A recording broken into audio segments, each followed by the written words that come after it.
Hi, എല്ലാവർക്കും ഇന്നത്തെ റേമയിലേക്ക് സ്വാഗതം. വചനത്തിലൂടെ നമുക്ക് ദൈവത്തിന്റെ സ്വരം ശ്രവിക്കാം. നമ്മളങ്ങനെ ശ്രവിക്കുന്ന ഓരോ വചനത്തിനെയാണ് റേമ വചനങ്ങൾ എന്ന് പറയുന്നത്. അപ്പോൾ ഇന്നത്തെ റേമ വചനത്തിന് വേണ്ടി നമുക്ക് പ്രാർത്ഥിച്ച് ഒരുങ്ങാം. ഒപ്പം തന്നെ നമ്മുടെ ഹൃദയങ്ങളെ നിർമ്മലമാക്കി ദൈവത്തെങ്കിലേക്ക് ഉയർത്താം. കേൾക്കുന്ന വചനത്തിലൂടെ നമുക്ക് യേശുവിന് സാക്ഷ്യം വഹിക്കുന്ന നല്ല ജീവിതങ്ങൾ നയിക്കുന്നവരായി തീരുകയും ചെയ്യാം. നമുക്ക് പ്രാർത്ഥിച്ച് തുടങ്ങാം. യേശുവെ, അങ്ങ് വചനമാകുന്ന ആ വലിയ സത്യത്തെ മാത്രം പിൻചെല്ലാൻ വേണ്ടി ഞങ്ങൾ അങ്ങ് പ്രത്യേകം ഒരുക്കണമേ. പരിശുദ്ധാത്മാവിനെ അയച്ചു തന്നുകൊണ്ട് ഞങ്ങളെ ശക്തി പ്രാപിച്ച് അങ്ങേ ഏറ്റുപറയാൻ വേണ്ട എല്ലാ അനുഗ്രഹവും ഞങ്ങൾക്ക് നൽകണമേ. അങ്ങയുടെ പിതാവിൻ്റെ തിരുഹിതം എന്താണെന്ന് മനസ്സിലാക്കി അത് മാത്രം അനുസരിച്ച് ജീവിക്കാൻ വേണ്ടി ഞങ്ങൾ അങ്ങ് പ്രത്യേകം ഒരുക്കുകയും ചെയ്യണമേ. നമുക്കെല്ലാവർക്കും മാതാവിൻ്റെ മധ്യസ്ഥതയിൽ ഏറ്റുചൊല്ലി പ്രാർത്ഥിക്കാം. നന്മ നിറഞ്ഞ മറിയമേ സ്വസ്തി, കർത്താവ് അമ്മയോടുകൂടെ സ്ത്രീകളെല്ലാം അനുഗ്രഹിക്കപ്പെട്ടവളാകുന്നു. അമ്മയുടെ ഉദരത്തിൻ ഫലമായ ഈശോ അനുഗ്രഹിക്കപ്പെട്ടവനാകുന്നു. പരിശുദ്ധ മറിയമേ തമ്പുരാൻ്റെ അമ്മേ, പാപികളായ ഞങ്ങൾക്ക് വേണ്ടി ഇപ്പോഴും ഞങ്ങളുടെ മരണസമയത്തും തമ്പുരാനോട് അപേക്ഷിച്ചു കൊള്ളണമേ. ആമേൻ. വചനത്തിൻ്റെ അമ്മയായ മറിയമേ, ഞങ്ങളിൽ വചനം നിറയാൻ അമ്മ നിരന്തരം അപേക്ഷിക്കണമേ. പാപികളുടെ സങ്കേതമേ, ഞങ്ങൾക്ക് വേണ്ടി അപേക്ഷിക്കണമേ. അപ്പോൾ നമുക്ക് ഇന്നത്തെ വചനം കണ്ടെത്താം. നമ്മളിതാ ഈ ഒരു ഭാഗത്തു നിന്നാണ് വചനം എടുക്കുന്നത്. വെളിപാടിൻ്റെ പുസ്തകത്തിൻ്റെ 2-ാം അധ്യായത്തിൻ്റെ 10-ാമത്തെ വാക്യമാണ്. വെളിപാട് 2-ാം അധ്യായം 10-ാം വാക്യം.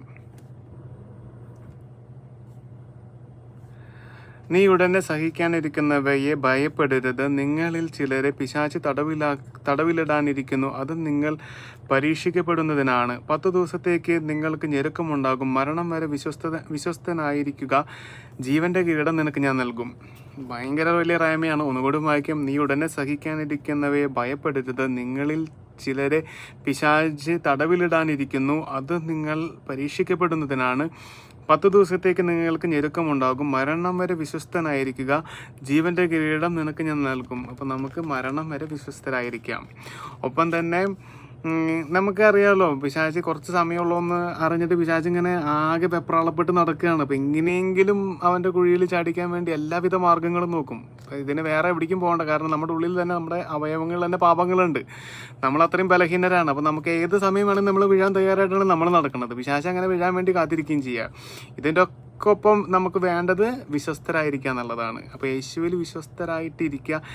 യേശുവിൻ്റെ അടിമയായിട്ട് നമുക്ക് ഇരിക്കാൻ പറ്റുക, അല്ലെങ്കിൽ അല്ലേ, നമ്മൾ അത്രമാത്രം ദൈവത്തെ സ്നേഹിക്കുക. അപ്പം നമുക്ക് പാപത്തെ വെറുത്ത് ഉപേക്ഷിക്കാൻ പറ്റും. നമ്മൾ ഭയപ്പെടാതിരിക്കുക, അതാണ് പറയുന്നത്. വിശ്വസിക്കുക, ഭയപ്പെടാതിരിക്കുക. നമ്മൾ സഹനം വരുമ്പോൾ ഭയപ്പെടാതെ യേശുവുണ്ട് എന്നുള്ള ബോധ്യത്തിൽ ഉറച്ചു നിൽക്കുക. നമുക്കെല്ലാവർക്കും അങ്ങനെ വിജയിക്കാൻ പറ്റട്ടെ.